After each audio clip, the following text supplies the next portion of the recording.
Just bear with me.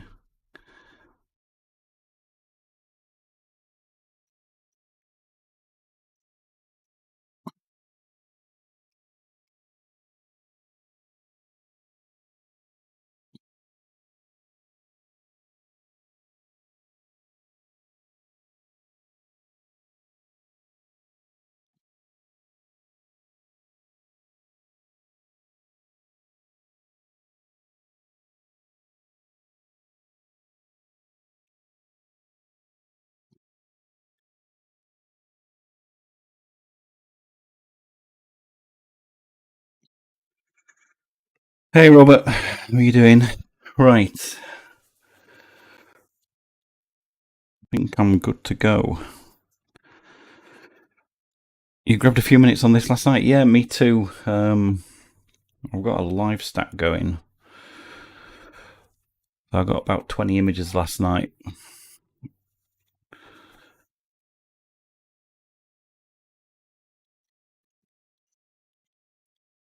So yeah, early days. I just finished my M81 and M82, so I'm hoping to process that tomorrow, hopefully. Fingers crossed.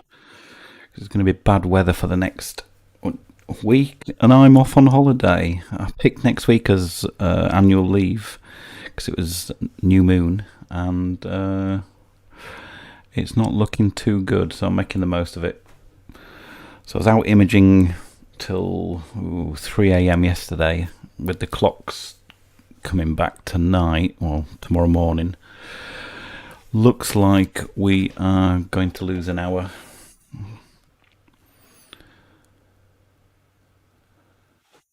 So yeah, I also started. This is the first time I've imaged the whale galaxy as well. I've got some dust motes here, but I've already done a quick process of these, and they do calibrate out. So I've got the hockey stick and the whale.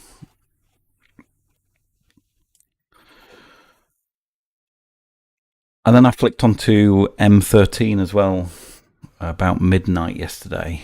So I've never imaged M13. Well, I've never imaged a globular cluster before. So I quickly found out that anything above 30-second exposures on luminance was just way too much. It was just blowing it out pretty much straight away. So I've got 15-second exposures on those. So I am going to flick over to M13 at some point later on as well. Hey, Simon's Astro, good to see you. How are you doing this evening? Hello, AstroPix UK, Mr. Jim. How are you doing? Making the most of this shortened night. I think it's going to get what? It's going to start getting light. I don't know if clear outside will show the daylight savings that we're about to go into. So according to this, it will be 3:30. It's getting light. So by my calculations, that's going to be 2:30-ish. Hey Lubo, not seen you for a while. How are you doing?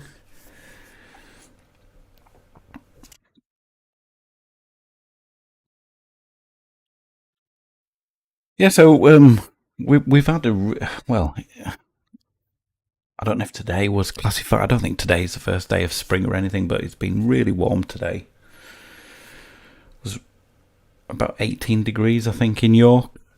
It was 18 yesterday whilst I was at work. And it's clear pretty much all night. And that horrible haze is, well, I think it's shifted. It's certainly a lot clearer than it was earlier in the week, but I still managed to get some subs earlier in the week through that bit of haze we had.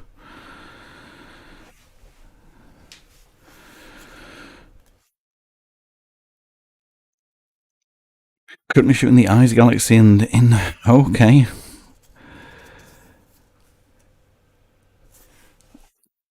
I'm not sure which one that is in my Carian's chain. So there's about God knows how many galaxies in there. They're all really small as well, aren't they? But is that with your Esprit 120? Lubo, your mount's not still fixed. Oh, I'm sorry to hear that. More than 1 month since they received it. Yeah, the world's on go slow, isn't it, at the moment with everything that's going on. So, right now, I'm just taking 2-minute subs on this with LRGB. And see how we get on. Trying to maximise the time. As I say, I did do some M13 as well yesterday. I tried M3 as well, but it was a little bit too small. M13 is a bit bigger. At 550mm, M3 was just, well, it was tiny.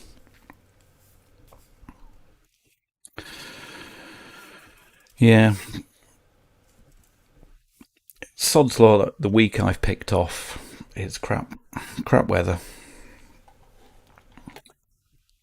I'm not sure about tomorrow night. It's even predicting snow in the UK for next week. Well, it was earlier on Thursday, Friday, which will be a novelty. I'm just looking. Yeah, my weather forecast on my watch is saying next Saturday, snow with a low of -1. Happy days. Or not. So it's quite warm tonight, 8 degrees. I've been out, as you can see, I'm in a, you probably can't see, I don't know if you can, I'm in a t-shirt. Not had to put a coat on or anything. Yeah, all good. I'm also time-lapsing this with my other camera as well. Hopefully going to try and make a YouTube video about something. Don't know what yet, but I'll use the time-lapse of it in it if I can. And then I've got a big decision to make. I've been wanting an Esprit 120 for a while, and I've missed the boat with First Light Optics, much to my disappointment. I found out earlier in the week. I spoke to them at the beginning of March, end of Feb, and they said we're getting 4 in at the end of March. So Tuesday last week, I pinged them an email and said, any ideas when the 4 are coming in? And he said, unfortunately, they've all been pre-sold. 4 people have pre-ordered them. And he said the next shipment is now July. So I'm sure Simon and Astropix UK will recall we went to the Practical Astronomy show in Kettering last Saturday, week today. And Altair Astro was showing their new 2022 130 EDX triplet f7 905mm for the same price as an Esprit 120. And I'm so tempted. They didn't have the 1:1 field flattener, but they had the 0.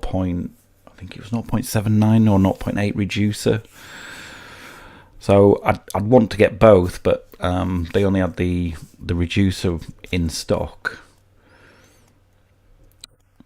And I'm contemplating driving to Altair Astro on Monday or Tuesday after I speak to them. And the problem I found is that with the 2022 model of that scope is there's no reviews of it. I can find nobody using it. I can find people using the previous year's models, and I don't know how that has changed, only from their description.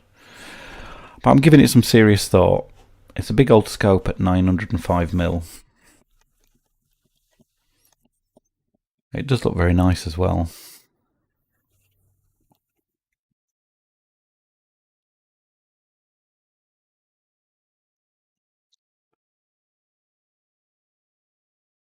Explore Scientific, yeah, they're not very big in the UK. When I say not very big, I only know of one distributor or one reseller, which is Harrison Telescopes. They sell Explore Scientific. I'm not sure who else does in the UK. I have looked at their carbon fibre refractor probably about a year ago. I'm not going to rush into things. I don't know if I can hold out to July, but that 130 ED is certainly attractive. There's a few things I just need to check out first. I am going to try and scour and see if I can find any. I can't even find anyone in Astrobin posting any images with it. So plenty of people using the 115.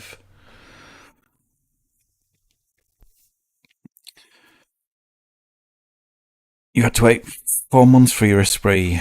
Good evening, Alex Douglas. Thanks for dropping by.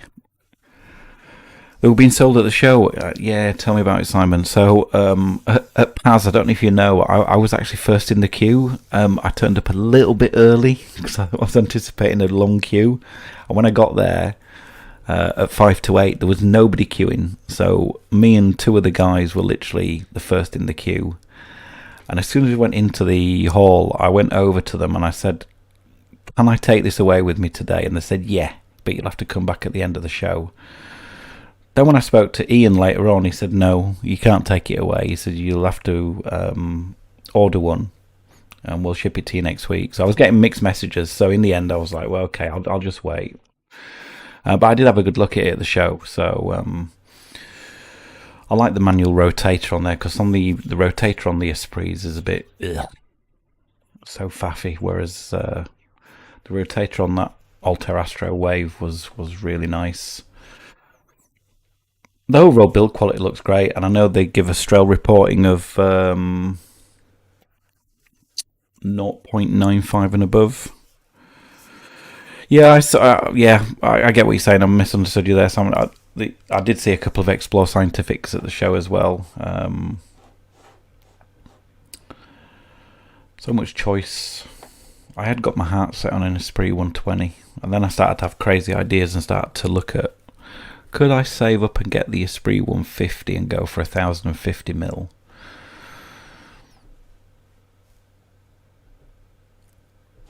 I don't know whether I get limited use out of that though. But Galaxy season is here and there'll be some great targets for that. But 905's good as well. Yeah, they are, Alex. It's I literally on my Esprit 100, which I'm using right now, I just accept what the rotation is. So I know from what I've measured what angle it's currently at. So when I'm in Nina, so for example in here, my rotation is basically that. So I just accept what I get with that. I don't try and adjust it. It's just a mess what they did with that at the end. Those locking rings. And I looked at the Falcon electronic rotator, but there's not enough backspace to get that in with what I've got.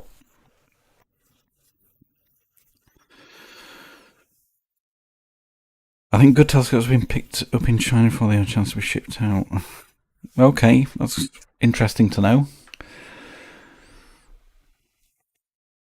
Small mortgage, yeah, it's expensive. I used to have an Edge HD 8, which you probably, if you were on one of the previous streams, I mentioned I sold that 2 or 3 months ago now.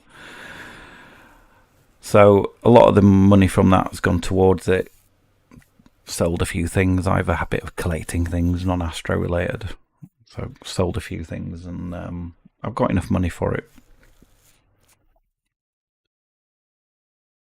But then it's, do I go mono on it? So I've got a 2600 colour camera. So I either put that back on the Esprit and move my QHY 268 onto the whatever I get. I don't like disassembling and reassembling things, but that is also an option. So I could just choose what I want to do, what I want to use. Because I did buy at the show the new Antlia dual narrowband 5nm filter, the HA and O3 dual combined. So I currently have the LX Stream, which got really bad halos on my Esprit. I know that I can probably get that replaced. So speaking to, I think it was Razine, he was saying that there was a batch that went out with really bad haloing and it's not meant to have done that. So however, I do like the antlia filters, and I thought I'm going to get that antlia gold, as they've called it, and I'll use that with my one-shot colour. So I've not relegated my one-shot colour to the the shelf of dust at all, but it hasn't had a good use for quite a while now. Okay, let's have a quick check. Meridian in an hour and 30. How's guiding going? Yeah, I've seen better. We were guiding at 0.3 to 0.4 yesterday.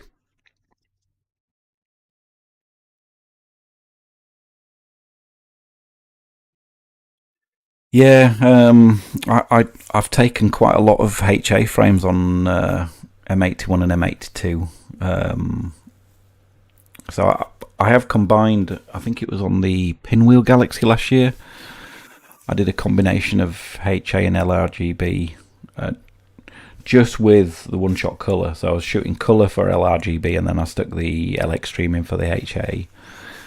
It came out quite nice. So yeah, there's some good resources. I think Visible Darks just posted a video on combining one-shot colour and HA data together for Galaxy season. So I'll probably take a revisit of that to refresh my memory of what's the best way of doing it.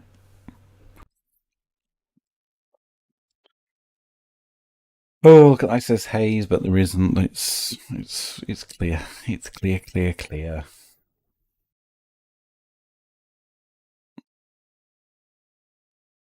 What's everybody else imaging tonight, if they are out?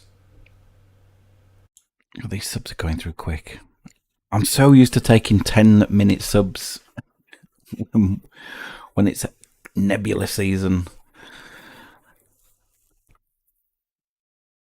These galaxies don't need a lot of time at all in terms of sub-exposure. You can see just with the bad stretching that the live stack's doing, it already looks to be blowing it out, but I'll be able to recover this data.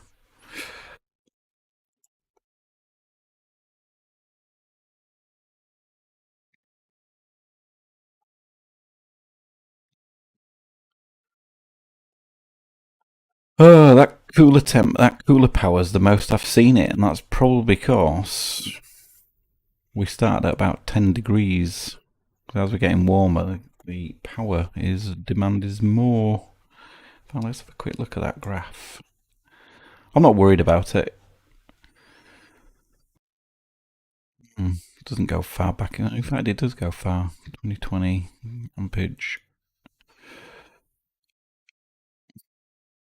Yeah, we're good.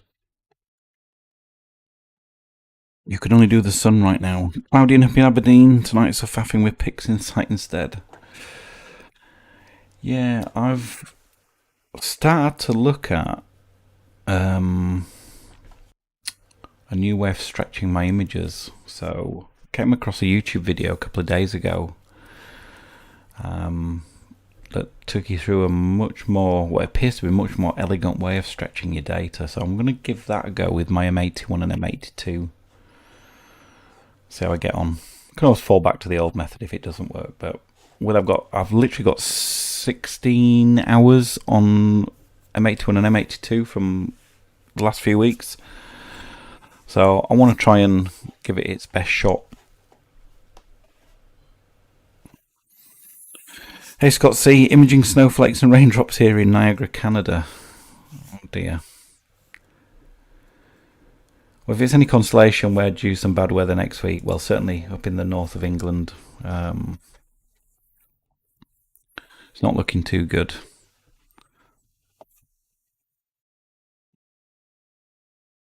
So this could be my last clear night for a while.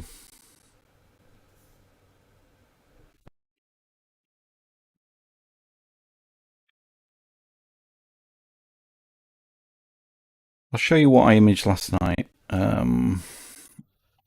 me stop this live stack. I'll just wait till it's finished this because it doesn't like me cancelling it in the middle of it. I'll do. So last night, where is it? I just started. These are my 15-second exposures on M13. I'll just do a So I've never imaged a globular cluster before. They've never really interested me, but I looked at some pictures and I thought, actually, do you know what? I reckon there's not a lot of integration time required to get a decent picture out of something like M13. So I just started taking some luminance frames, and as I say, I started at 60 seconds, and this was just completely blown out. I was like, okay, let's try 30. Tried 30 seconds, still quite blown out, and this is 15 seconds. So yeah, I managed to get what,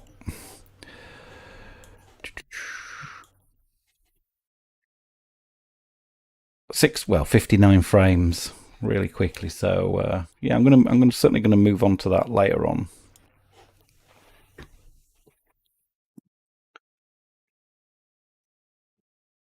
One clear night in 3 weeks. Absolutely. Buy new kit, guarantee cloudy nights.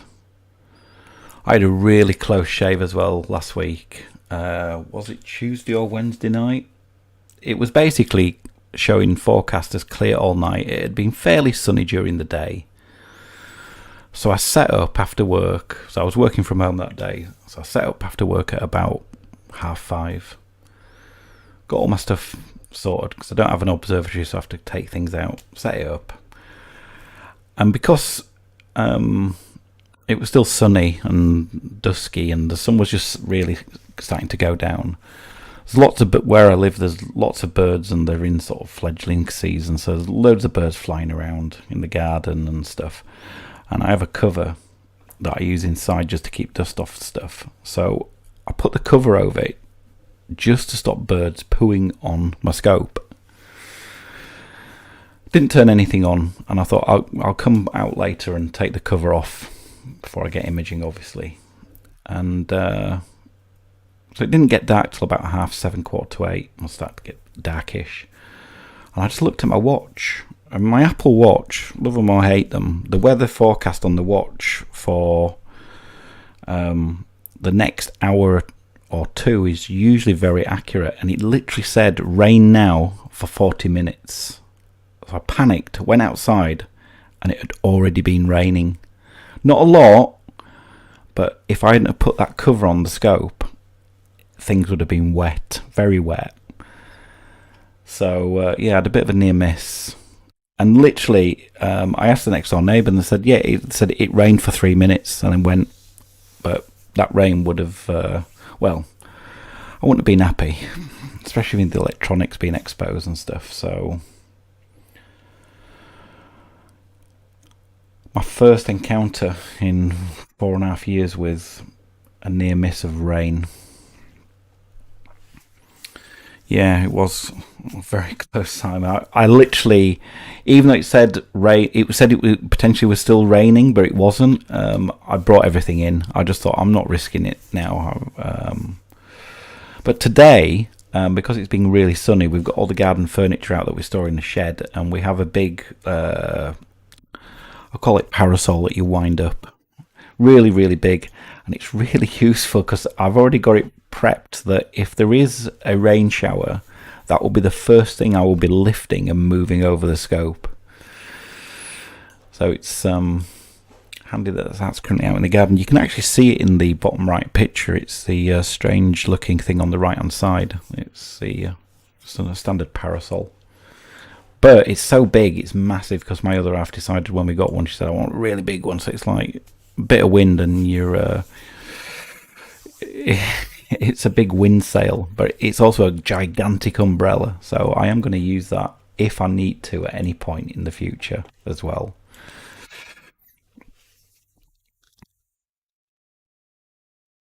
Yeah, bird crap would not be good. Even I don't take the front cover off my Esprit until I'm ready to image. So as I'm letting stuff cool down, ooh, that's a really red. Ooh, that's horrible. I never take the front cover, the front lens cover off it until I'm ready to image. But even if it's just crapping on stuff, it's not good stuff to have to clean off. Not that a bird's ever crapped on my stuff, but I just thought that was more luck than good planning. So yeah, I'll certainly cover my scope up nowadays before I'm ready to image.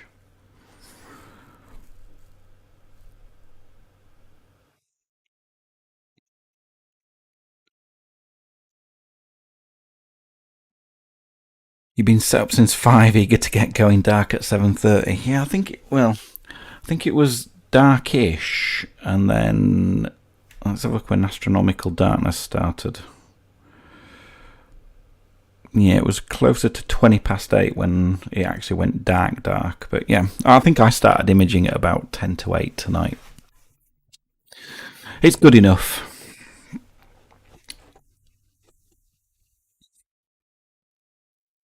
This is your first rig, so much to learn.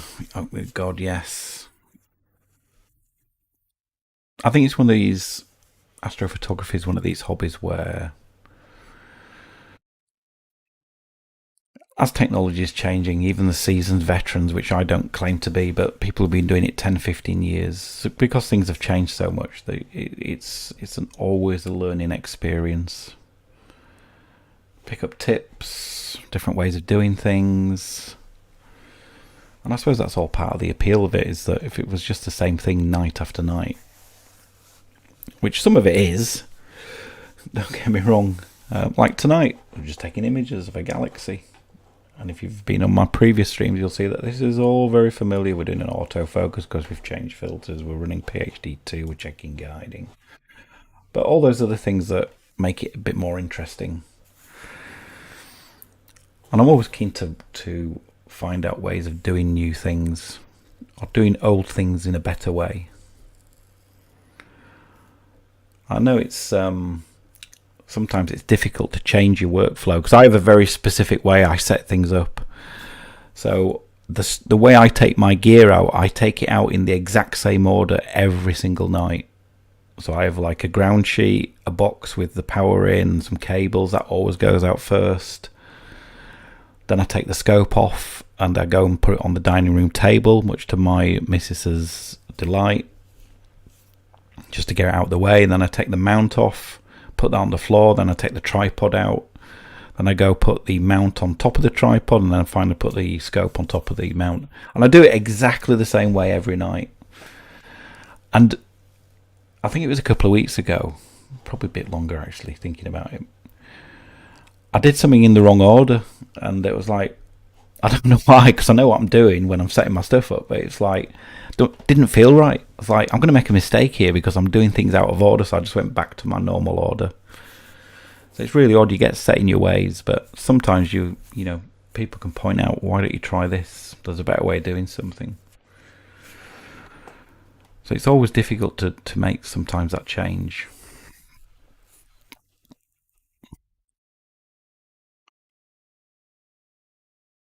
7:32 for you? Oh, okay, you must be Dan safe. Did you try and get your scope balancing gizmo yet? I did, and I'm slightly disappointed. Not with the gadget, but with my CGX. So, unfortunately, what seems to happen, I tried it with my CGX. When I plug all the cables in, when the mount isn't doing anything, the ampage draw is basically all over the place. It goes from 0.5 to 1.2 to 0.9, and it's just fluctuating all over. So it's impossible to tell when I slew how much it's changing by. I had a quick look on some forums, not about that box, but about the ampage draw from the CGX, and I've found a guy saying, why is the ampage draw on a CGX literally so fluctuating? I've yet to try it on my EZ-EQ6, but I know that's what Glenn tried it on his non-AZ-EQ6, and when it wasn't slewing, there was no, it was literally saying 0.4 or 0.2, and it's just staying there. So slightly disappointed.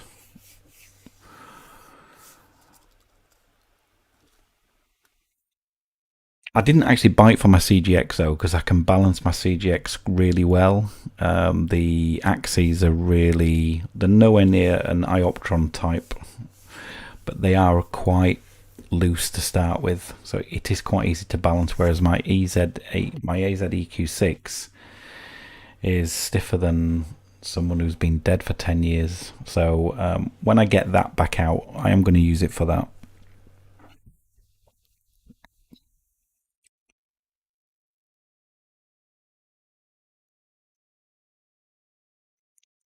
You've learned all kinds of ways to not stretch my data.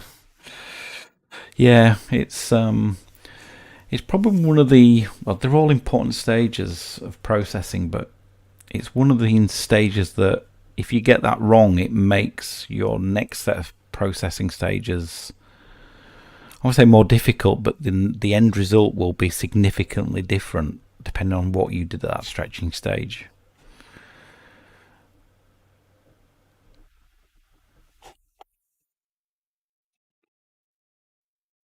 You've had a problem with your EAF. Just sent an email to Flow. Been happening for 3 months. Won't find focus after refocus. Lost hours of subs. Oh, sorry to hear that. Have you tried just running it whilst you're watching what it's doing, Simon? Is it a case of it's not moving? Is it? I'm presuming you've compensated for backlash and things like that. I know when I had my EF, it had quite a lot of backlash. You can dial out in Nina, but um, I don't know. I ended up going Prima Lucha Lab and not looked back. I know Luke from Lucamatico. He uses EAFs and he loves them. He doesn't seem to have any problems at all with them.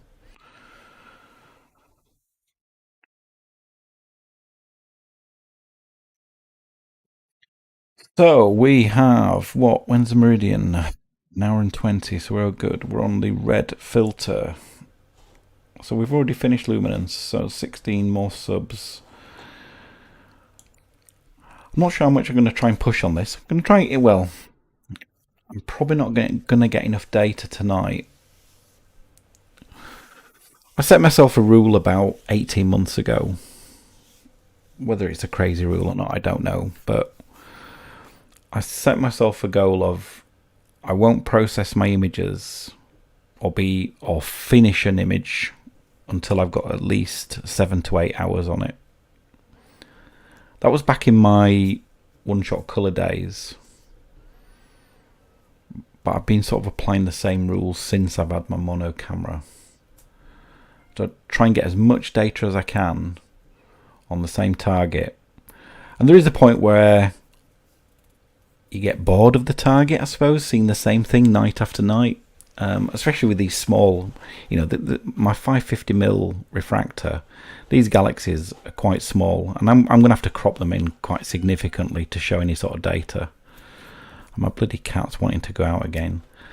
And obviously, I'm probably going to drizzle the data and drizzle integrate it as well to. So I'm slightly undersampled. Just bear with me. I'll let the cat out.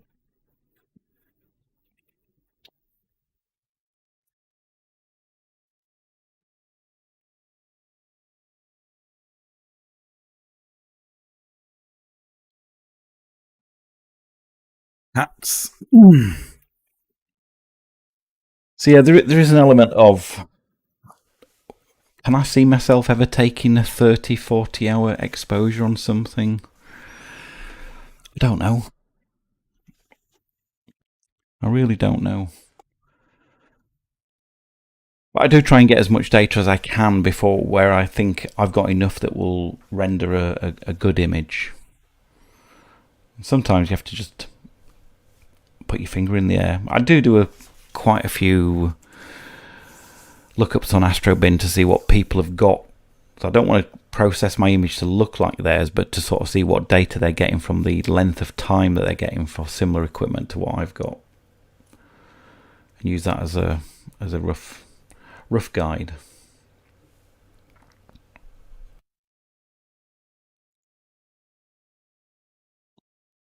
Happened tonight. I was watching Czech Backlash King, Celestial Next Star. Yes.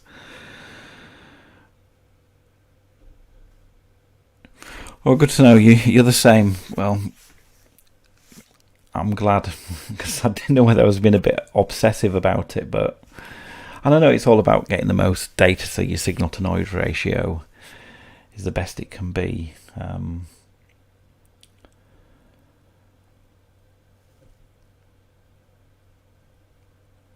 It's one of those things that probably in my first 2 years, I had an eagerness to take images, process them, and post them, or print them, or do whatever I was doing with them.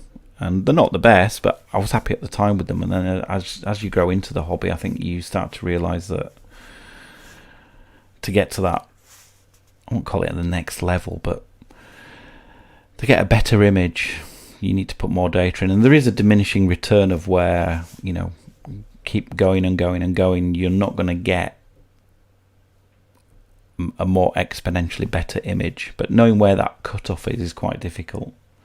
I'm okay with 8 to 10 hours. I say I've just done 15 hours, 16 hours on M81 and M82. And that's just because it's in a great position for where I am. Everybody else seems to be imaging it right now as well. I've seen lots of images of it posting on Facebook.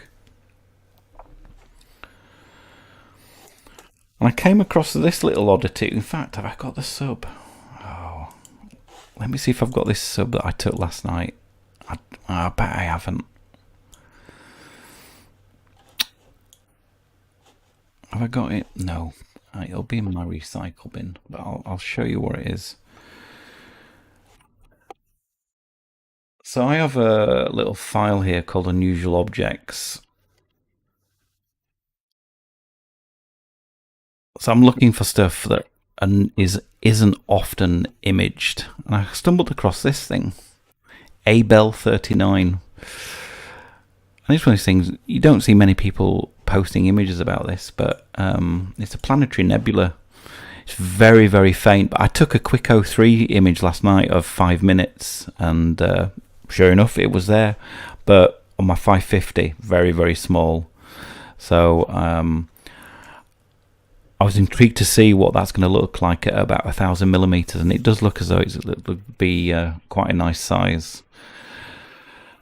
So I'm also looking out for things, one that I've never imaged before, which is always a good thing to keep your interest up, and also stuff that people don't image a lot of, either because they're outside of the range of their equipment they've got, or they're just not commonly known.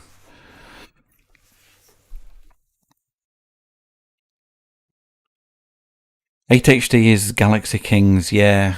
My Edge HD8, I took M51 last year with it, and yeah, it was this was out with the reducer, so I was imaging it at f10 at 2032 millimeters. It was nice. Glenn and Joe doing a 230, yes, 230 hours. That is absolutely some integration time. 8 hours for Galaxies, at least to do with yours. Yeah, I suppose it's down to how bright the galaxy is, or galaxies. So, for example, M31 Andromeda, you do get a nice picture with, but you can get a nice picture because it's so bright with a few hours. And then you look at something like these two, the hockey stick is quite faint, the whale's quite bright, but it's certainly not as bright as M81 and M82. So yeah, the magnitude of the galaxy goes into how much integration time you want to get as well. Well, good to see your M81 finished image. So I did an image, I might have shown this last time. I processed it before. This was about where is it? This was on the 13th of the 3rd. This was about I think 5 hours, 6 hours. So I did a quick, I want to see what it's going to look like, quick process. So there's another 10 hours that's going to go on to that, hopefully. That's without any HA data as well.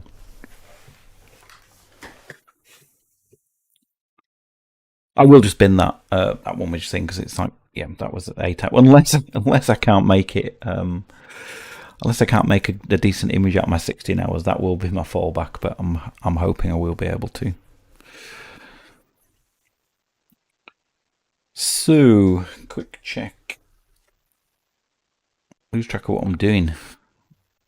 So we're still on red filter, image 7.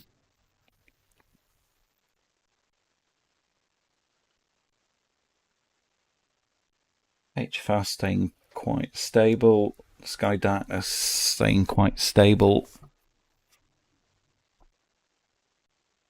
Guiding is okay. I am super impressed with the off-axis guider. So one less thing to have to dismantle the guide scope, and my guiding's probably the best it's been. Probably jinxed it now.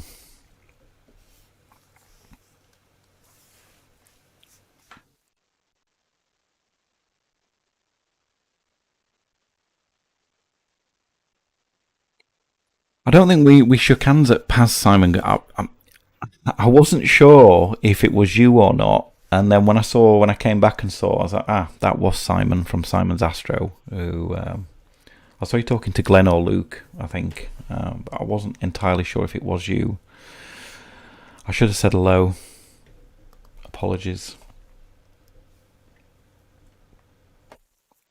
If you're going to the one in October, the IAS one, I will definitely come and say hello.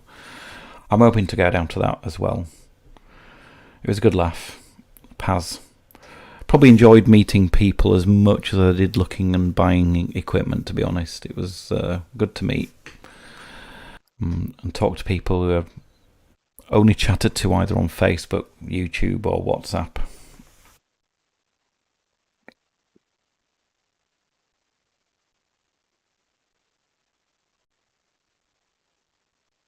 All good stuff. I need to have a quick look at when at the right time. Where are we? I'm not sure when M13. Yeah, I can tell. Right, so I think he's going to need to get to about here-ish before I... Basically, I've got some trees that are in the way that are not in my garden. I looked last night. I didn't start imaging it till about 5 to midnight, I think. Actually, no, I tell you, it was 2 o'clock in the morning. I started imaging the whale galaxy at about 5 to midnight. I will check, though. I'm going to end up, though, with 3 sets of data for 3 different images, targets to process if I'm not careful. But I do have all next week off, I suppose.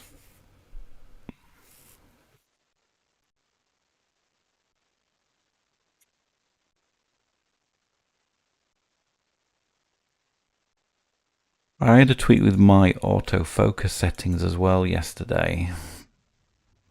So I've taken the exposure time down. So I used to use 15 seconds,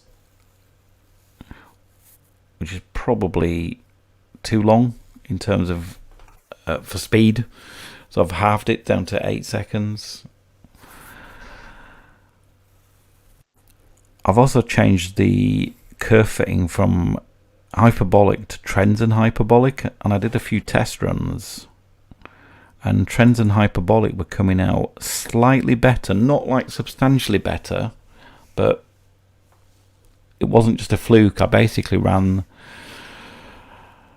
I think it was 4 focus runs, 2 with hyperbolic and 2 with trends and hyperbolic, alternating between the 2, and I measured the HFR of the same target, literally 15-second exposures, and trends and hyperbolic won each time.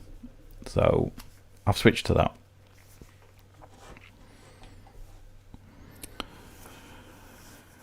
When did you sleep? Last night I got to bed at 4 a.m. And then I had to check some stuff for work this morning at 9:30. So I was up and didn't get many hours sleep.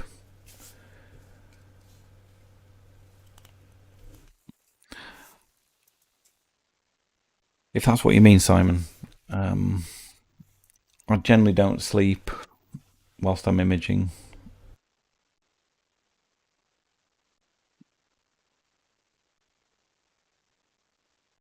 I'm looking forward to processing. I always look forward to processing a target I've never imaged before. One, there'll be new challenges. Two, see what the data ends up looking like. So I think if I do a video, let me dig out. I've only imaged M81 and M82 once before. There it is. Let's have a look. It's probably going to be embarrassing. Zoomed. So this is my first attempt on the 12th of April 2020. That's what I ended up with. Ooh, there's a very lack of colour there. But this is where I do like to compare what I got previously to what I'll be hopefully getting this time. So image acquisition skills will have changed, processing skills will have changed. I look to have clipped this background to hell. That's like blackness with these two things floating in it. It's far too clipped, I think, and there's no colour. Let's have a quick look at one of those. When was it? 2020. I didn't call one with colour, did I? No, just zoomed in, so cropped, basically. This is going to be a cropped version of that, yeah. Yes, that was my 2020 effort, so it's, what, just a month shy of 2 years since I imaged it.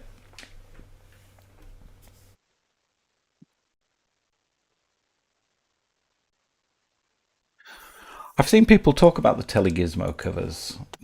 Um,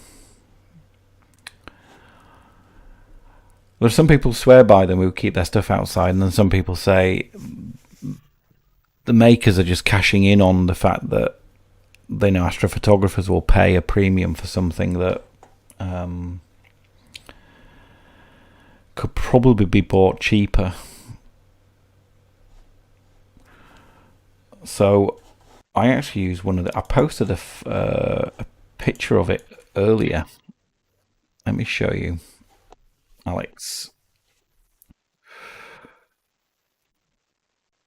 So I was telling the story of my cover and my near miss, and typical, I can't find it.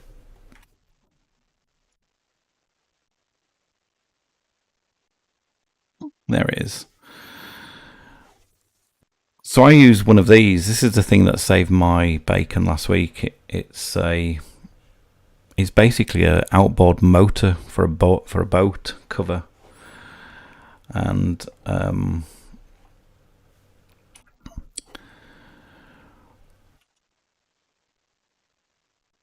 one of the guys in the forums that I posted it in basically said he uses it all year, all round, and he just has a longer version of it that goes all the way down his tripod or his pier. And those things are literally 15 to 20 quid. They're waterproof, they're breathable. They're designed to basically be cover a boat which is stored outside.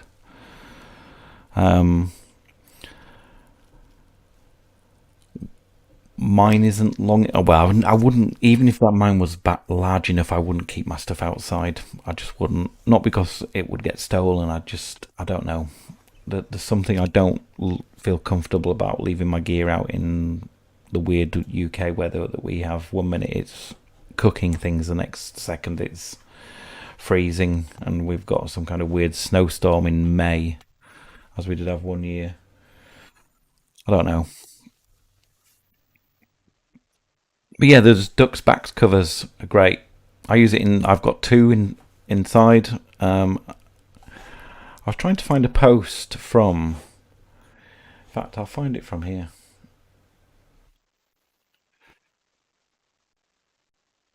Let me show you it. Let me show you.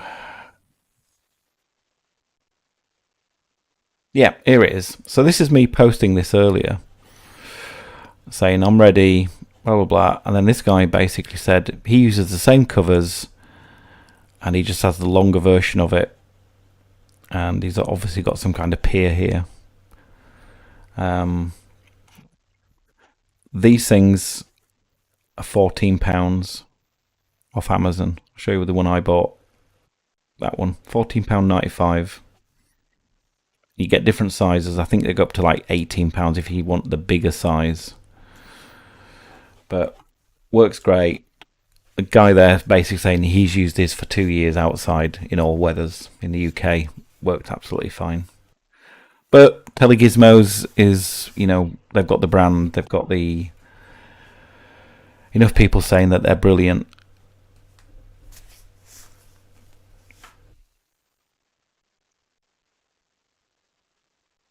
There's people using barbecue covers. The only thing with the barbecue cover is you do need to make sure that the material is breathable. Otherwise, you will end up with condensation and damp. And I think that's where the problem is with using a good old barbecue cover, because I don't think they're designed to be breathable.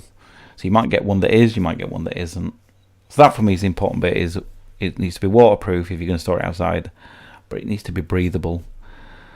You can put silica gel bags in there to keep the humidity and the moisture out of it a bit further down.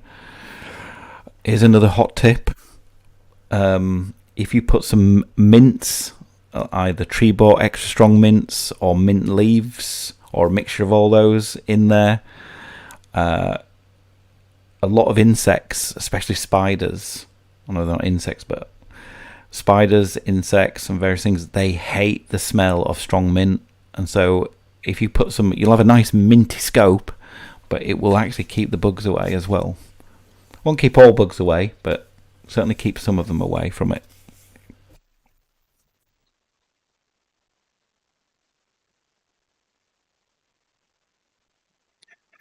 Yeah, I've thought of the same, doing the same, Alex, of leaving the mount out and then just having to say, and then when I go out and go, shall I leave it out? I'd say, it only take me 20 minutes to pack up, so I end up packing up. But yeah, maybe, well, as the nights get shorter, the imaging time gets less, so leaving it out for multiple nights in the summer, far less risk of rain, but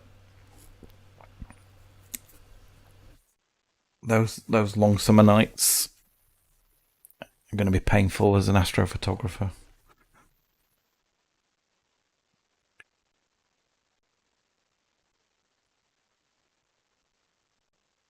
Just bear with me while I grab a drink. Search for a camping toilet tent, but it's not really for a long-term solution.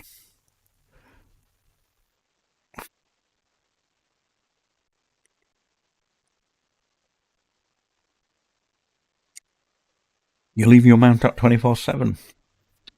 Yeah, it does. I completely get the easier bit. I really do.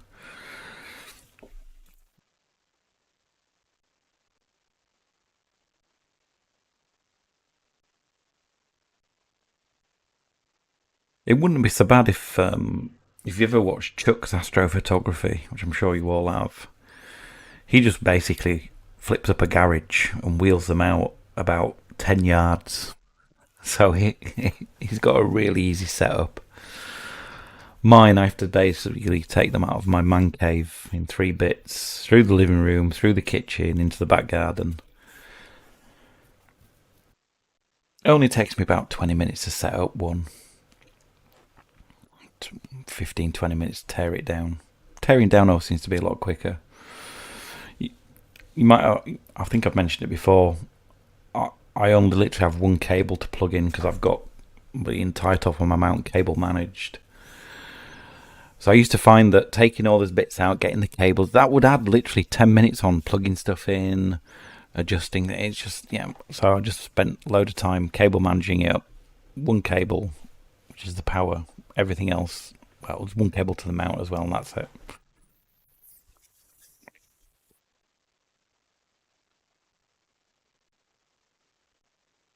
So, how are we looking? Let's get rid of those pictures of M81 and M82.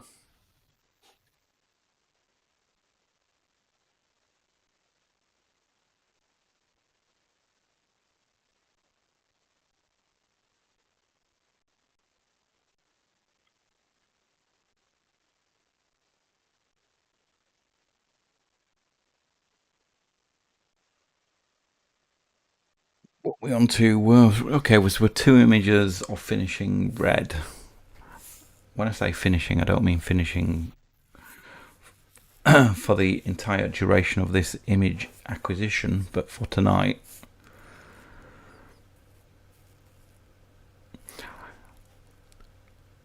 I'll tell you one thing I'm still struggling with as a relatively newbie mono imager. So if you remember, I've imaged with DSLRs, then went on to one-shot colours, had two of those, still got one, and then as of November, December last year, I switched to mono for my primary imaging. I see different people having different thoughts, so I'm trying to work it out either myself through trial and error. It's the ratio of luminance to RGB. So I see some people saying something like 3 to 1. So if you take 100 red, green, and blue frames, take 300 luminance. I see other people saying it doesn't matter, just do them all the same. And then there's the acquisition time. So I see some people saying luminous. I can't speak. For your RGB, if your exposure time is say 120 seconds, make your luminous frame 180 seconds. And then I see other people saying don't, and it's like, okay, there's obviously no single easy answer, and it could be target dependent, could be sky quality dependent. So right now I've just gone for the same image time, acquisition time, and the same number, and I'll see what I get. Because this is the M81 and M82 is my first broadband image that I've taken in mono.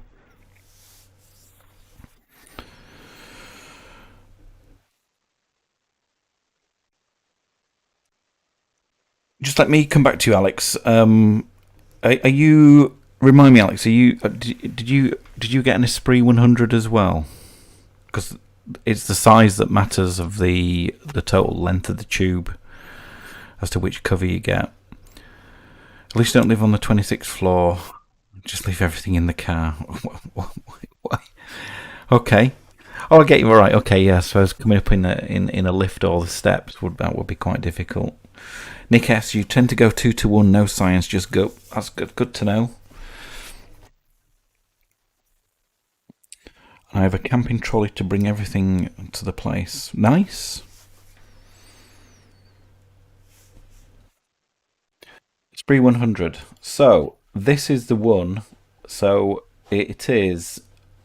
This fits over my Esprit with the focus tube drawn out to about 7 on the scale.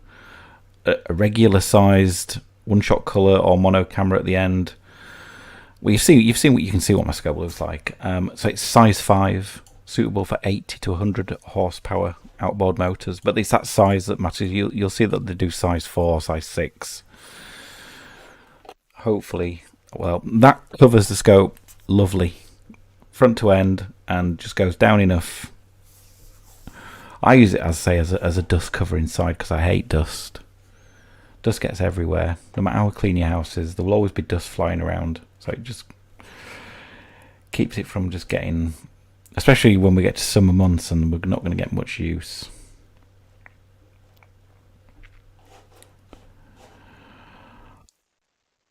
Is that guiding going up a little bit. Size 6 figures. I'd be guessing, to be honest. I guess this one. The fact that it was Amazon, I just thought, well, if it's the wrong size, I'll just send it back. It's 15 quid.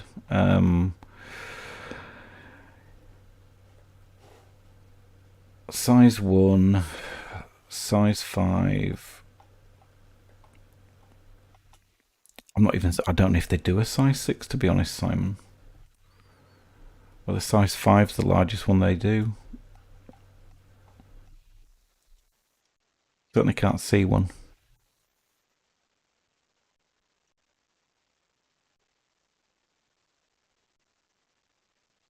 I'm not sure, mate, to be honest. Camping toilet tents. If anybody who joins this stream and they'll be going, right, let's go look at Ogas and he's doing some astro imaging, and they join and they go, he's looking at a toilet tent. Oh, right, oh, yeah, right. So you're saying you would keep that outside inside the toilet tent? I can see for as a temporary cover. Great, yeah. You can get some astro tents that are very similar to that just have a roof that comes off, as in a Velcro roof. If you're going to star parties and things.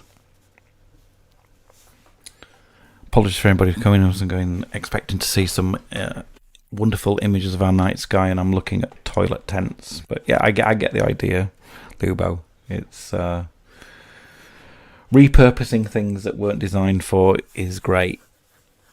My latest video on my channel is all about embroidery rings and use them as a flat panel. Well, the diffuser for a flat panel.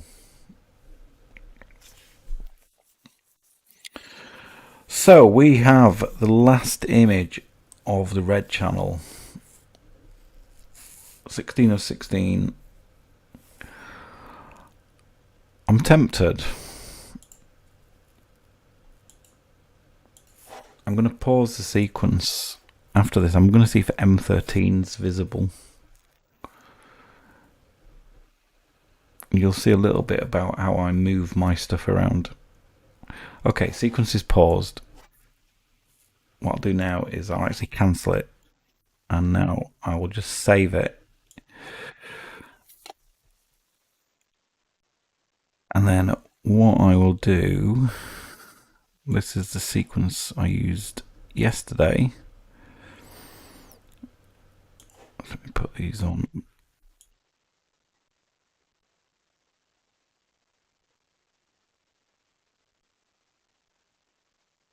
Do it this way. Rather than setting the sequence off,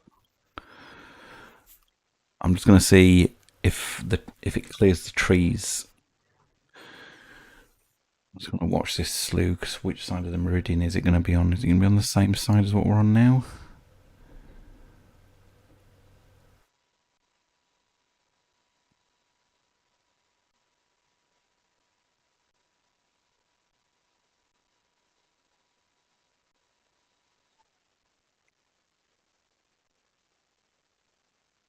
I am not sure where that has gone.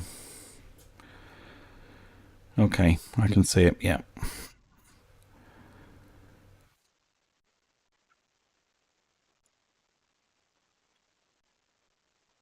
What I'm going to do is just take a quick 30-second image. I'll be able to tell if it's cleared the trees, because there'll be lots of either shadows of the leaves all over the picture, or we'll see M13.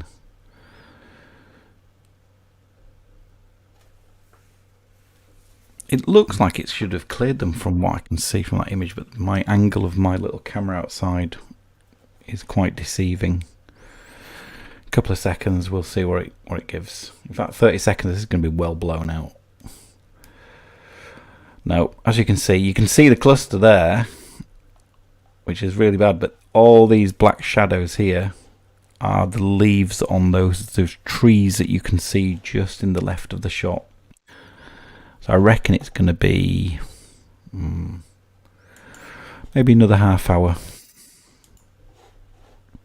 So we will have to go back to what we were doing, the whale. Yeah.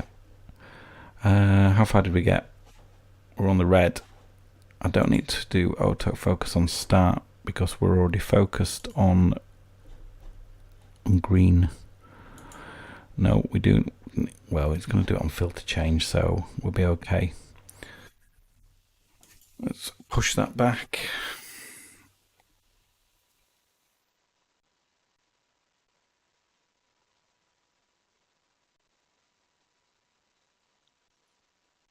So going back to the whale, M13, clouded by trees at the moment.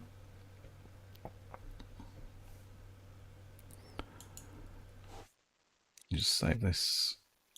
I always save my sequences because I've had Nina crash a couple of times and I've made some adjustments to it to stuff in the sequence and then lost those. I mean, nothing major, but when you've got quite a few filters to image, it can be a pain in the arse.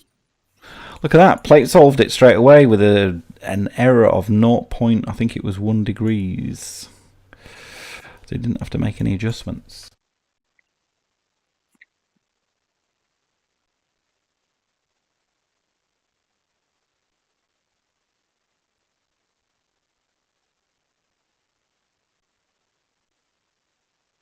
What time are we on? We're on 10 to midnight.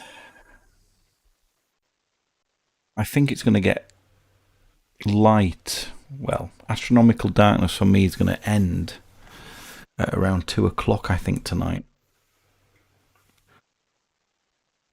Before the clocks go back, it would have been ending, according to Clear Outside, at 3:30. Sorry, 4:40. Oh, okay, actually, hang on a sec. I don't know if that's adjusted it. I'm sure that said 3:30 previously. We will see. I'll be able to tell from the mean value. I'll just keep an eye on the mean value of the images. If they start to get brighter and to the point where we're losing data and the background's becoming too bright, I'll stop. But I think we actually might be okay to go on. As I say, I was imaging till 3 a.m. yesterday, and I'm happy to do the same.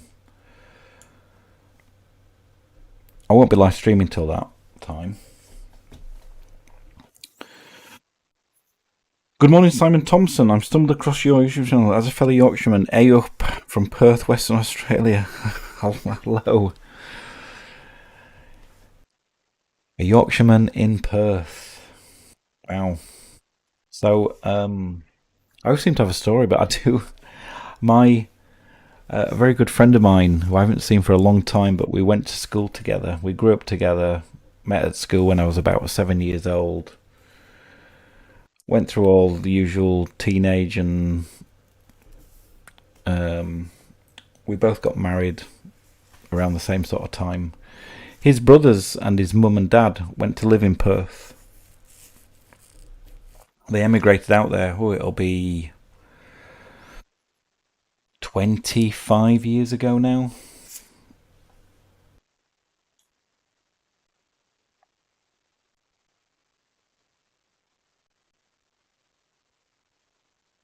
But thanks for stopping by. I do appreciate it.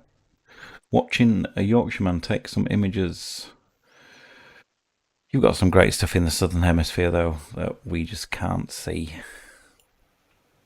And likewise, we've got some good stuff that you guys can't see as well. But there is the Carina in the Southern Hemisphere just looks like on the bucket list. Whether I'll ever get to image it is questionable. It's like home from home over here, loads of pommies. I bet it is. Okay, let's bring back an image that looks like it's got some data because this is just the 8-second exposure image for autofocusing. There's the last red one, or one of the last red channels that we did. That guiding's creeping up, but we're well within the image scale at the moment. One thing, I don't know if do you guys check your aberration? Was it Quiv? I'm sure it's Quiv who said he doesn't care if his star's out round. And I never really understood if he meant he doesn't care if they're not round in the corners or whether they're not round across his entire frame. And for me, I like Quiv. He does a lot of good stuff, and I know he's taking a break at the moment. But for me, part of imaging is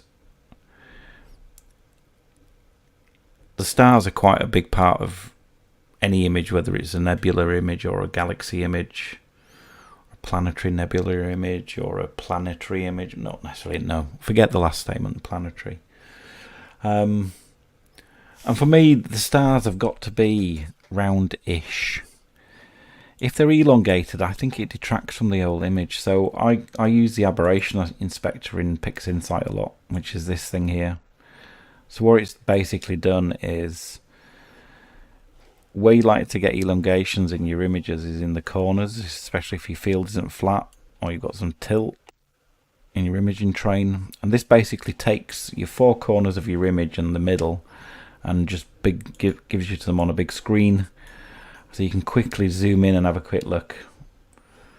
And the roundness of these guys is called the eccentricity of them.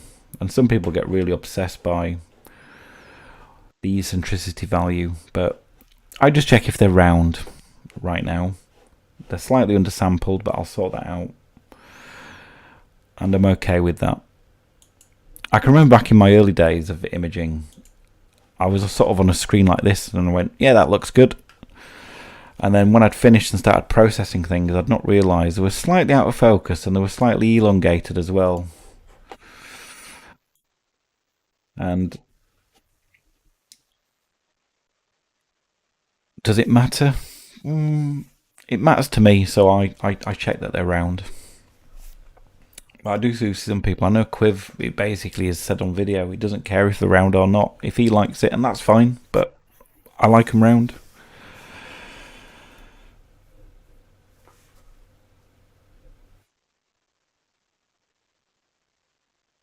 Pixel peeping, I agree, stars have to be pinpoint, otherwise what's the point? Yeah. There's pixel peeping and there's that enhanced level of pixel peeping. So if my star's around and I've got some detail in there, it's a bit like the old argument about colours. You know, my friends at work, my friends outside of work who know me, when I tell them that the images that I show them, that's not what it really looks like, they sort of look at me and say, well, why have you made it look like that? And I said, well, because it's artistic. There are certain things that have been accepted, such as the Hubble palette and variants of the Hubble palette. And then you'll see people who do crazy things and make things weird purple and orange and purple and I'm picking bad colours here, but colours that, and I'm absolutely fine with whatever colour you put your image out as. I don't have a problem with it, whether it's bright blue, purple with green dots. And there's that old adage of you shouldn't have a lot of green in your space images, but if you want to do that, I'm absolutely fine with that. But the stars thing, I want my stars to be round, otherwise I think it affects the quality of the image. But as to what you colour it in with, I'm okay with what anybody colours their image in with.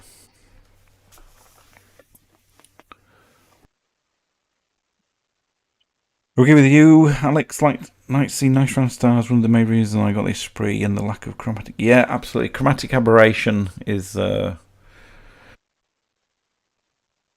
to deal with, especially when you got achromatics and doublets, which you potentially will start to get, depending on the quality of the glass, but almost certainly some minor chromatic aberrations.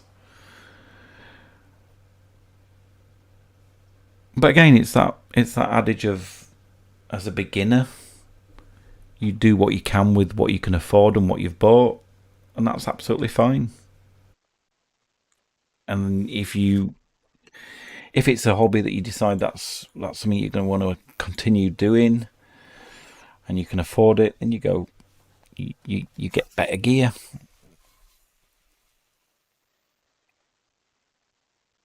Until your missus finds out how much it all cost.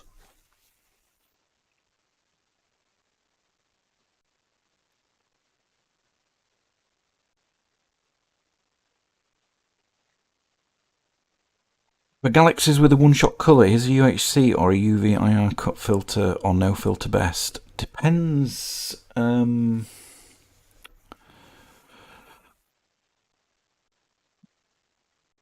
suppose that depends, Scott. So, for example, my 2600 one-shot colour, it's quite a lot of people don't realise it's actually got an IR cut window built into it. So you don't actually need a second IR cut filter.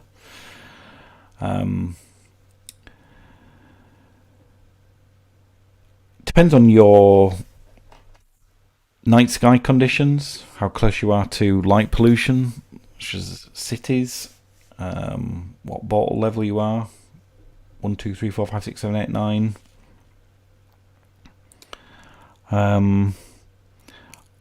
I generally image galaxies unless I'm capturing some galaxies that have hydrogen emissions in them with no filter at all.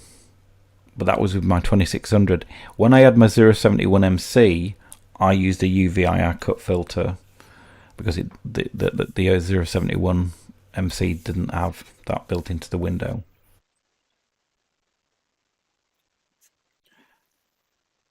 Okay, so the 294 I don't believe has a UVIR cut filling. So as I would say a UVIR cut filter, but it depends. If you're in quite a light polluted area, you might be better off with a UHC filter.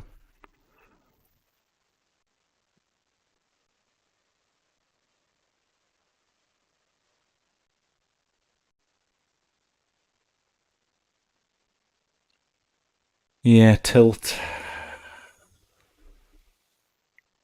There's a lot of things in astrophotography you can get obsessed by. I used to be obsessed by PhD 2 numbers until I think it was a Chuck video where he said, "Look, don't worry about your numbers unless your stars are not round." And I used to have some shocking PhD 2 numbers, um, but my stars were still round. I didn't understand the relevance of the pixel scale in conjunction to your imaging scale, so spent a lot of wasted time chasing those. And it's like tilt. I've seen some people who will be they'll have a very, very, very small amount of tilt, but they'll mess and mess and mess to try and get rid of it. And when you actually say, well, what is that actually impacting your image? I mean, tilt can be bad, but I've seen there was a guy on a forum who was just like, "Guy, it's like the tilt's like 0.0004% over this way," and it's like that is going to be absolutely so hard to determine in an image that you've got tilt. If it's bad, adjust it. If it's okay, leave it. That's my thoughts anyway. So you're bottle 6 to 7, so you're quite light polluted. I would say try a UVI cut first, and if not, you may have to go to UHC. You're probably not going to be able to stack though. You really don't want to start stacking filters. I've seen some that claim they're stackable, but generally don't get really good results. Plus, you're going to have problems with your imaging train getting a stacked filter set in there as well. It seemed to be something that was around for about 4 or 5 years ago, and it never really took off because you'll see that all the 2-inch filters they all have a thread at the front as well, or most of them do stack them, but no one stacks filters. Not that I know of, anyway. I've certainly never done it. You can get a load of people in the chat go, "I do that. I stack filters."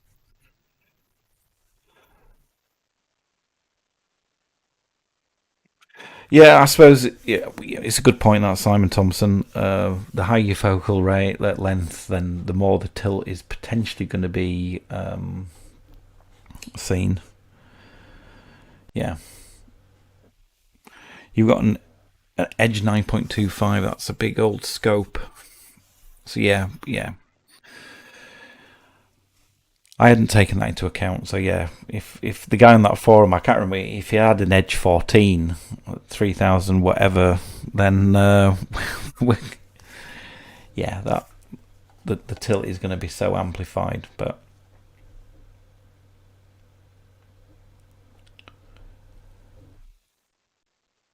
there are certain things that just have to meet my conditions, and if they do, I won't mess.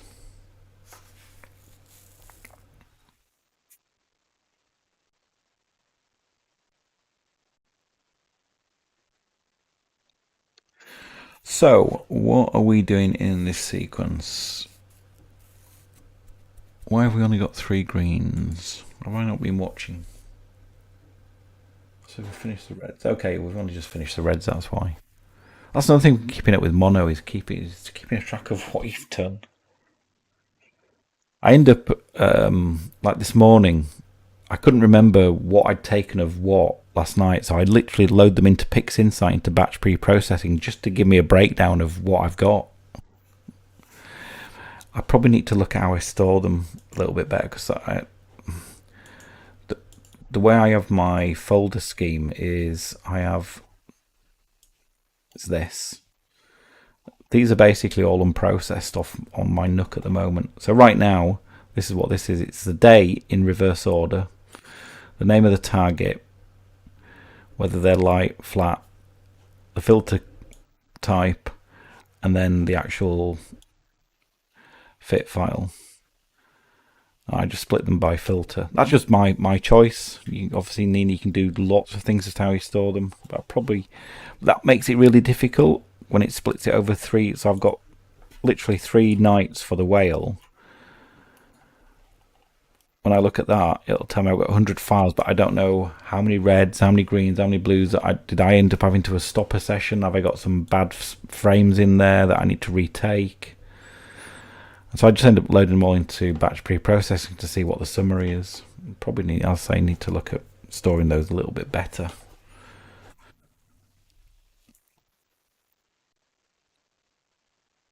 Hence why I'd forgotten that we had done our reds and we're now on greens. That's another thing as well is whilst there's no, does everybody image in mono and go LRGB as the filter sequence order? I never ever start with blue and then green and then L and then red. I always do them in that. No reason whatsoever. Other than with Luminous, you can obviously see a lot of the data, so you've got a good idea of what you see is what you're going to get. Yeah, I've seen the light bucket plugin on version 2 on the beta. So I've run that on my second rig that's currently without a telescope, but has got all the other bits. Yeah, it was quite intriguing that it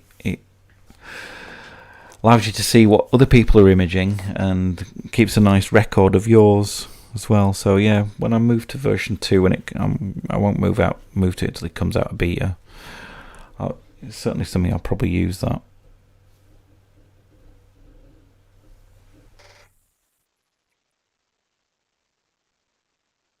So thank you everybody for joining me on a.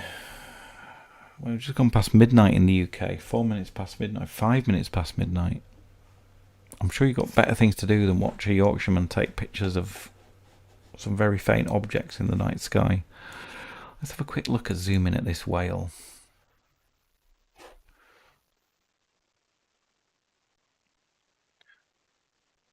I thought that was some kind of weird aberration there, but it looks like it's some kind of, I'm going to say galaxy that's just behind a star. Where have we gone here? We've lost you.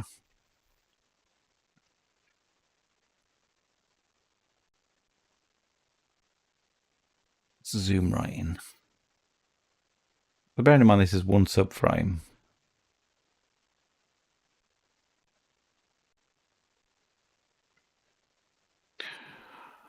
I'm fairly happy with that. Lunchtime here. Yes.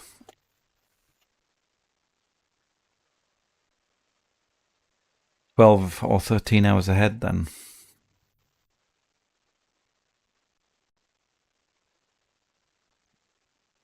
Thanks for dropping by, Logan. I watched your video earlier with your sprites that you captured, which was incredible. I saw in a lot of people in the comments that they'd never heard of sprites before, so I'd seen some documentaries a couple of years ago about them. A really weird phenomenon. So super jealous you've managed to capture something like that. They look great. They look really odd as well. But yeah, great video and some good images. You should go check Logan's Astrophotography latest video and his other videos. He's captured a phenomenon called sprites. I mean, basically, it looks like some really weird aberrations, red aberrations in the sky, and they occur under certain conditions. Quite a rare phenomenon to capture.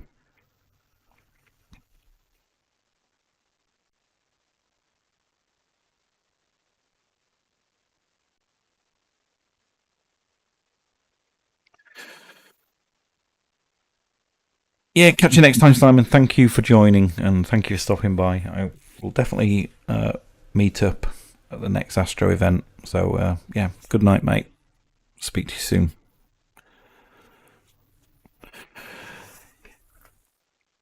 Probably never to be amused again by me. Yeah, absolutely. It's a rare phenomenon you've captured there, Logan. It's some terrific images.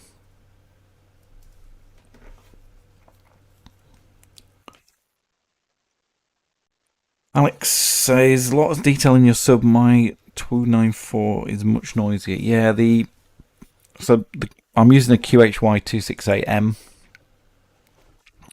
so which is basically got the same sensor as the ASI 2600 color and mono, and it's an IMX 571. I think it is a Sony IMX 571. This sensor's incredible. Yeah. It's both the one-shot color and the mono. I mean, the mono is staggering for the price point it is. It's so super sensitive. Got massive full well. The read noise is yeah, it's off the scale. I've been super impressed with both of them. Be intriguing to see what they come out with next. I know they're just about to bring out the 533 mono, both QHY and ZWO, which a lot of people have been after, but I'm not sure I could go to a square sensor. Don't know why, but I just don't think I could.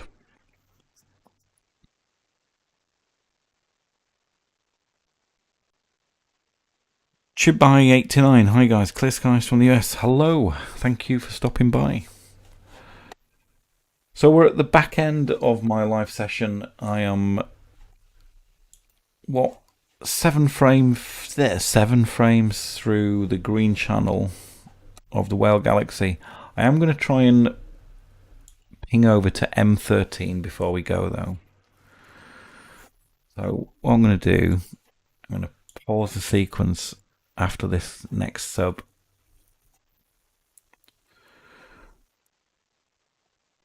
This is the M13 single 15-second sub I took last night, along with about another 60. I'm just going to see what the luminous frames of the whale look like in PixInsight, because Nina stretches them slightly. I need to adjust that. I think this probably give you a better idea of the data that's in there, Alex, because Nina, I've never found I can get the stretching and the clipping to a decent what I like. It's okay for what I've seen on the screen, but yeah, there's quite a lot of data in there for 2 minutes anyway. Hockey's less detail, but I'll say if I can get enough images on this, I think I'll end up with a decent result. But it's not looking good for next week at the moment. But we're in Galaxy season, so the this thing. Let's have a quick look. Yeah, it's only just gone past. I didn't know the heart attack then. I was like, has it gone past the meridian? We haven't done a meridian flip, but the meridian flips in 24 minutes. Yeah. So I can sort of see, I mean, you see it's darkness here. I can literally see it all night up until it, when it gets, I'm going to be cutting off here. So yeah, plenty of time to get this in the coming weeks, I would think. Right, that sequence has paused, so I'm going to close it. I'm just going to save it. And we were on which filter? Green. I'm just going to bring up M13 and see if it is visible.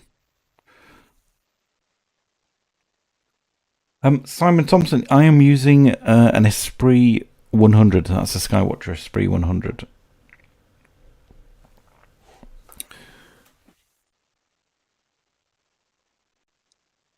I'm just switching to my outdoor camera so I can see the slew of the scope, and I can rush out if it looks to be going wrong. It's on the same side as the meridian, so it's not having to flip over. Let's have a quick. Still moving. There we go. I think it's just finished. We'll have a quick look and see if the trees are still in the way. So earlier on I tried to flick to M13, but there's some trees to the left of my garden. We'll see what it looks like. There'll be shadows around still. If we've still got trees. I can probably tell from the guide scope, to be honest. It's looking promising. It's looking promising. Come on. Oh no. These shadows here. These are leaves from the trees on the left. Never mind. Back to... We're going back to the whale galaxy. Let me save that. No.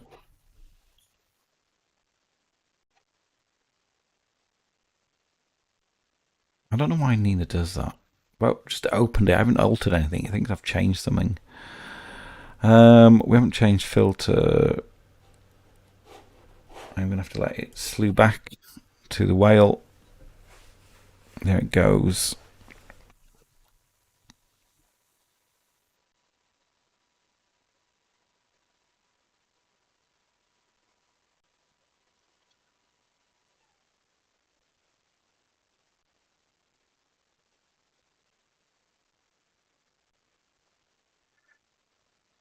It's amazing how bright that light is on the focuser. It looks incredibly bright, but it's actually really dim when you go outside. So I know in the Primal Lucha Lab you can turn off all the lights. It is a red light, and it is actually really dim. It just looks really bright on there. So plate solving, we were what? Not within inside my tolerance. So we should be coming in any second now. It's taking in. It's just moved the scope ever so slightly. We'll see the next reading. It's this RAN deck error. Yeah, 0 and 0. Basically bang on where we were previously. To the pixel. And it started re-imaging, and we're back re-guiding. That's what I love about Nina, is that I can literally just go quickly check another target and then just come back to this one that we were imaging 5 minutes ago.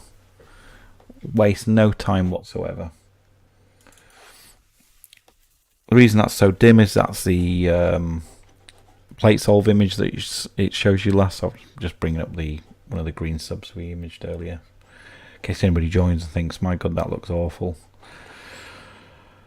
So these are only 2-minute subs.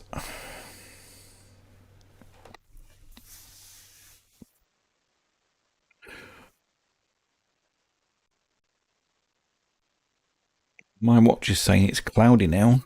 Let me have a quick look at the UK toilet tents. What's that about? UK cloud cover forecast, which I find to be fairly accurate because it's from our Met Office.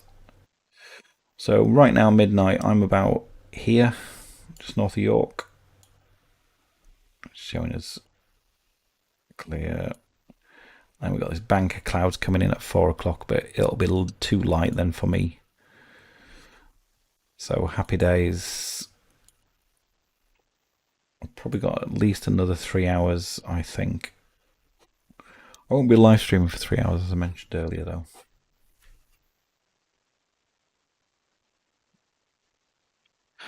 Yeah, I have actually got the panorama image, and I've just never bothered to go through the instructions. In fact, no, I have. I turned it off, but let me see if how accurate it is. Where is it? It's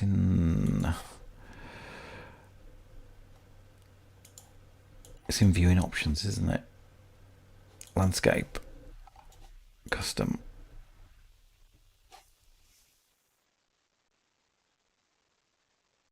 Yeah. So this is my custom landscape.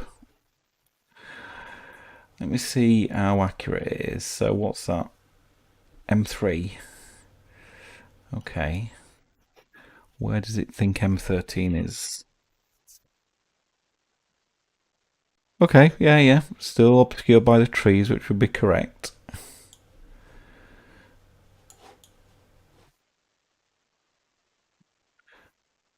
If I fast forward, I should say, yeah, there's my garden, my house. I'd forgotten I'd done that, but I'd turned it off. I can't remember why. I suppose I should check the accuracy of that. Let's go to the right time. Right. M13 there. So if we go up.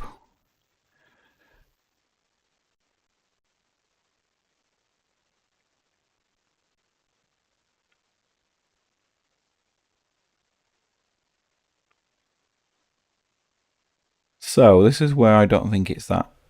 I might need to redo it. That's basically saying it's not going to be visible until about 3 o'clock. But yesterday, I started imaging it. Okay, at 2:49, 2:49, which we're not a million miles away. I suppose the edge of those trees could easily screw that. So yeah, okay.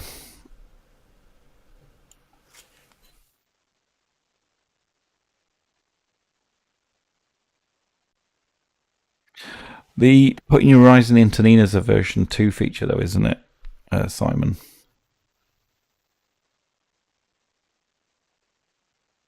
Well, you telling me something?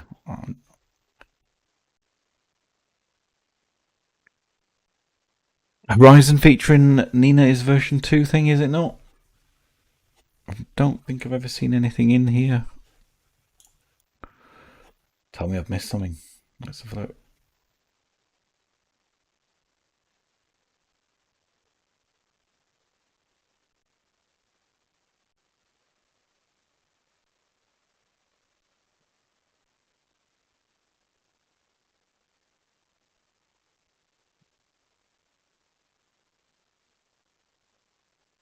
Right, it's 20 past at midnight.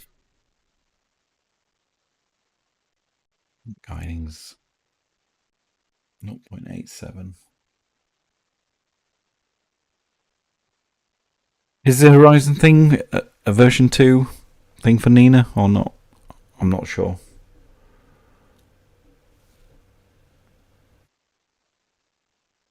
If it is, I'll definitely look at that. I've never seen anything in the version I currently use to do with putting your own horizon in there.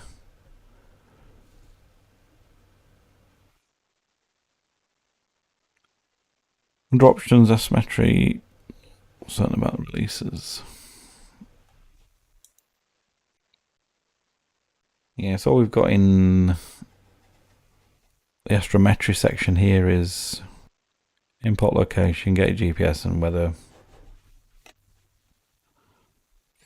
I think it's in the version 2 thing. I've now you've mentioned it on my beta Nook that I use version 2 on.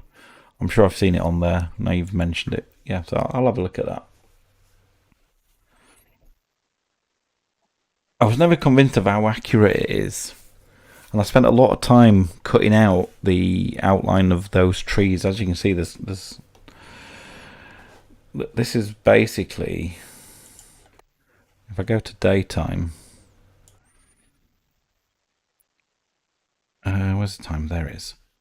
If I go to daytime, whilst these trees here, the scope is currently positioned about here. These things are huge. This one here might not look that big, but that's what basically obscures most of my eastern sky. I've got a nice view of west, of south, southeast, but a lot of stuff I have to wait to come past these if they're not up at this sort of elevation. So, yeah. I've obviously done a bad job here because something's got cut off. But yeah, I probably need to redo it, but yeah. I'll have a look at the Nina side of it, and if it turns out to be fairly accurate, that would save me a bit of time doing that slewing around, I suppose. Apologies if anybody got a little bit dizzy with me just flipping that screen around then. What that tree with some diesel? Yeah, it's not in my garden though.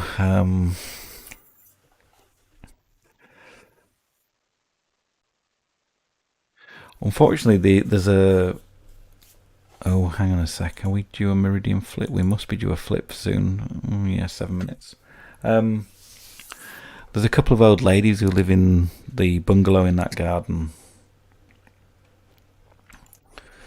Here you can't. You can just sort of see the top of their roof there. A couple of old deers, and I have considered asking them because my other half doesn't like these trees because I won't say they block a load of light, but they sort of do. And as you can see, we're not overlooked at all, so we've got nobody. This is the back end of a really long garden for a house right down there.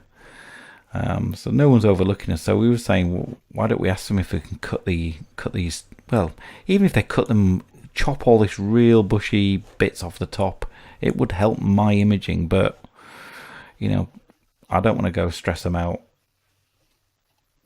I live with it for the moment.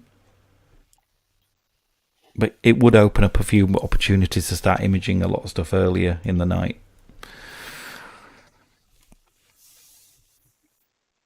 But yeah, water that tree with diesel. You've made me think now, but no, I can't do that. I'm presuming it would just kill it pretty quickly, and it would shed all of that foliage fairly quickly. No, it's been many years since I've heard the term bungalow. Oh, right, okay, yes. I forgot. You don't have bungalows in Oz then?